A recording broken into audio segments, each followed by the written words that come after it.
Hey guys, it's Paradise, and do you want to become better at grey zone warfare to dominate your enemies? Well, here are some essential tips that you will need to know. Drop a like down below and subscribe if we help you out, and put any tips that you figured out down below. Let's start off with how to check your mag and your gun. Without having active UI in the game to see how much ammo is left in your mag, running out during the middle of a firefight can be disastrous, but something that will make your life way easier is to learn these super helpful keybinds that allows you to check the current status of your gun or magazine. If you have the default keybinds on, you can press left, alt and V at the same time, and this will give you a full rundown of everything going on with your gun, such as if you have a bullet in the chamber, how much is currently in the magazine, what your zero distance is set to, and your current firing mode. If, however, you just want to check your magazine, you can press the V key and this will pull out your mag and show you how much is left in it on screen, which is great for prepping before an engagement. Here's another tip when it comes to refilling your mags back at base. You don't actually have to drag and drop the individual piles of ammo onto your magazine, although this is a way to do it. Instead, you can simply right-click on the magazine itself and load it, and this will give you a selection of ammo you have available, which is a very easy way to refill it rather than going back and forth between your storage or the piles of ammo and so on.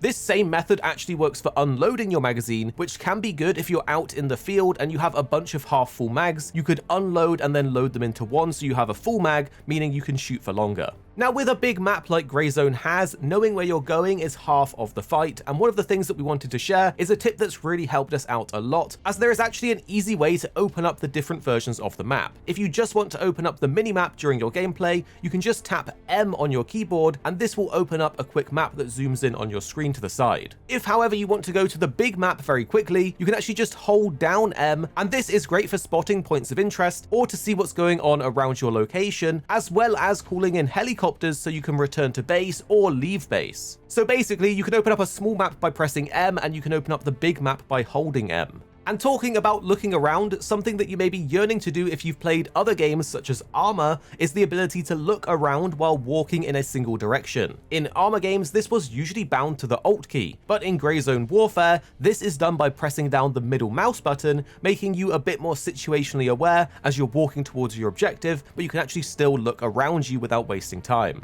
Fighting is just a part of Grey Zone Warfare, but surviving is the real key to success, especially when the AI can just randomly go God mode and start lighting you up. So you will want to know how to heal yourself, and let's go over some tips for that, as lots of you have been asking for it. You'll likely start the game with a ton of supplies in your stash, but if you have ran out because you've been getting shot up all the time, you can always purchase more at the lab rat vendor for fairly cheap. There are various different types of medical supplies that you can use for healing in Grey Zone, and each one basically does a different thing. Bandages are for when you've taken light damage and are bleeding. This is usually the most common thing that you will get when being injured. Splints, however, will be required when you have broken bones or injured limbs with the hurt status. If your organs get injured, the suture kit is what you will need to use. Of course, blood bags are there to increase your blood level, and you will want to use painkillers after most injuries are patched up to get you back to a normal status, or if you have this headache looking icon. You may be wondering how to know exactly how much your character is damaged and what you will need to do to heal it. Well, there's two ways to do this. There will be icons that appear on screen after you've taken damage that will indicate what type of damage status has occurred. However, if you want to see more detail, there's also the health screen tab within the character section of the menu, and this will give you a more detailed look at what is happening to that region of your body where the damage happened. Essentially, it will highlight the different areas of your body in the following colors, where red or yellow means you've got wounds on your bones and organs. Green is a treatable wound, and purple is for bruises. So if an area of your x-ray is red, you will need to prioritize healing that, as it can be very detrimental. When you're in a pinch and you want to speed up your healing, you can actually just use the H key to use your currently equipped medical items, and if you hold down the button, it allows you to quickly select between the different items you have on you, and this is much faster than going into your inventory and clicking to use everything. If you want these items to be available to you in this menu, they need to be in a quick access item carrier, and you can see this by the little lightning symbol next to them in the menu, but this is most commonly in your pockets, your plate carrier and your belt, and not stuff in your safe box or your backpack. So you want to store your medical items in these quicker to access slots. If you want to be more space efficient in your bag, then what you can do with these medical items is store them in IFAKs or MFAKs, as these allow you to store multiple items in a single slot, giving you more options for healing and taking up less space in your bag. Another thing that is absolutely fantastic to know and could save you in-game is if you're in a situation where you need to stop doing an animation such as bandaging because you're about to get pushed and attacked, then you should know that you just need to press right-click and this will stop the current animation. This is awesome when you start healing and then enemies start rushing you. Basically right-click and fight back instead of just letting them kill you while you bandage.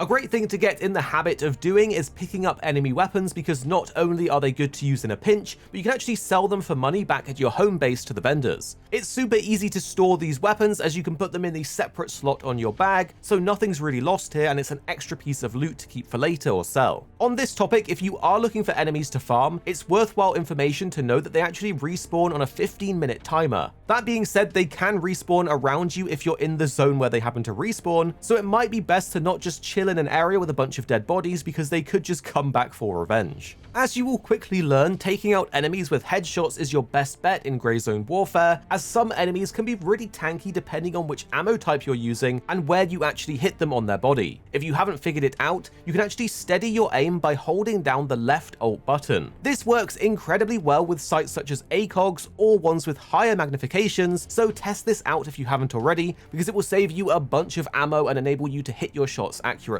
As we've mentioned on the channel in our beginner's guide, if you're looking to grab an ACOG sight for your gun, you can actually purchase this and the ACOG mount from the vendor in your home base. You will need to equip both of these items into their correct slots and take off your old holo sight, but by doing this you will get way more zoom and it's just overall a much better gun with this sight. With that being said, there are a lot of attachments in this game and it can get very confusing if you aren't an arms nerd. Thankfully, Grey Zone actually has a system where you can inspect the various attachments and find out how they will impact your gun and what their requirements are. The streets of Grey Zone can get pretty crazy though, as there are mad lad AIs, enemy players, and even sussy teammates. So a good habit to get into, as the game currently lets you do it, is to start putting your quest items into your safe box, as this will be retained even if you get clapped by those dodgy teammates. Otherwise, if you die and they're in your inventory, they kind of despawn and you lose them. On the other side of things, if you want to be a good team member, you can actually help others out by healing them when they're in a sticky spot. All you need to do is walk up to them and use the examine to find out what exactly is wrong with them and then use the item that's necessary. This can be great if someone really did get lit up and has multiple injuries. They can use a bandage while you use a splint and so on. But one of the biggest issues that players are having with Grey Zone Warfare at the moment is its performance. So here are some tips that the community are saying are common solutions to getting you more frames and get the game running even better. I would like to caveat the fact that there are many different types of setups, so this stuff may not work for you if you're still playing on your grandma's 1970s Casio calculator. The first tip is to turn down your graphics settings to low. To be honest, even on low, the game still looks really good, so this isn't too much of a problem. Next up is to try out DLSS or FSR. Players are reporting that they are getting bigger gains and the game is running much smoother for them by turning on FSR, and they are reporting as much as 20 plus frames over DLSS, so try giving this a go. Another thing that we suggest is to install this game on your fastest hard drive that you have on your PC, as this game is streaming a lot of data